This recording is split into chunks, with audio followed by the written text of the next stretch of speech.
لیکن یہ کہ ان چیزوں کے اندر اللہ کے اس لیے فرمایا گیا ہے، یہ سورہ اعراف میں وسعت رحمتی کل شیء،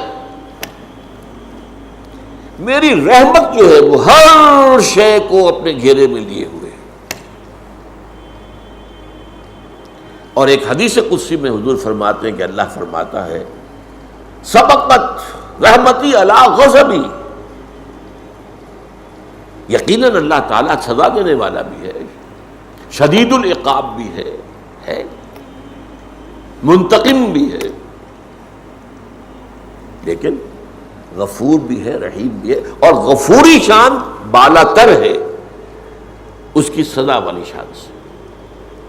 لیکن یہ کہ بہرحال وہ ہے، بدلہ دینے والا ہے، سزا دینے والا ہے۔ آخر جہنم کس کے لیے بنائی ہے؟ یہ سارا معاملہ حساب کتاب کس لیے ہو رہا ہے؟ یہ برابر جو درج ہو رہے ہیں کرامن کاتبین جو لکھ رہے ہیں، کیا کے لیے لکھ رہے ہیں؟ It's not exercise in futility, یہ سب کچھ ہوگا، حساب کتاب ہوگا، جزا ملے گی، ٹھیک ہے۔ لیکن اللہ تعالیٰ کی رحمت غالب ہے، وہ رحمت خدا بہانہ جوئی،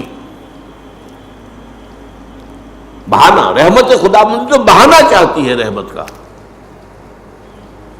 اور ایک اور اس کا مفہوم لیا گیا بہا نہ جوئی، بہا اس کی قیمت، اللہ کی رحمت جو ہے وہ اپنی قیمت نہیں چاہتی، بہا نہ جوئی۔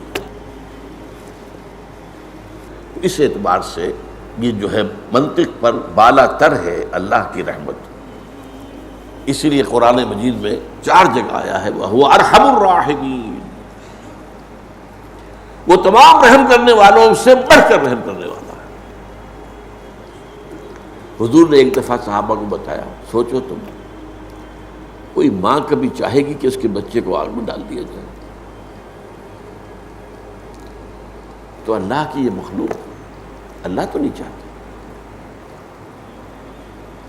قرآن مجید میں آیا بھی ہے ما یفعل اللہ بعذابکم، اللہ کو کیا لینا ہے تمہیں عذاب دے کر، ان شکرتم، اگر تم اللہ کے شکر گزار بندے بنو۔ تو اللہ کو کوئی شوق نہیں ہے،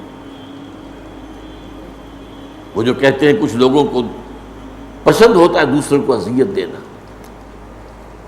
وہ دوسروں کو اذیت دے کر خوش ہوتے ہیں، اللہ معاذ اللہ معاذ اللہ ثم معاذ اللہ، ایسا نہیں ہے۔ ما یفعل اللہ بعذابکم، تو رحمت خدا بندی بہانہ نہیں جوید، وہ تو بہانہ چاہتی ہے، کوئی نہ کوئی بات ہو، بنیاد ہو تو رحمت آ جائے گی۔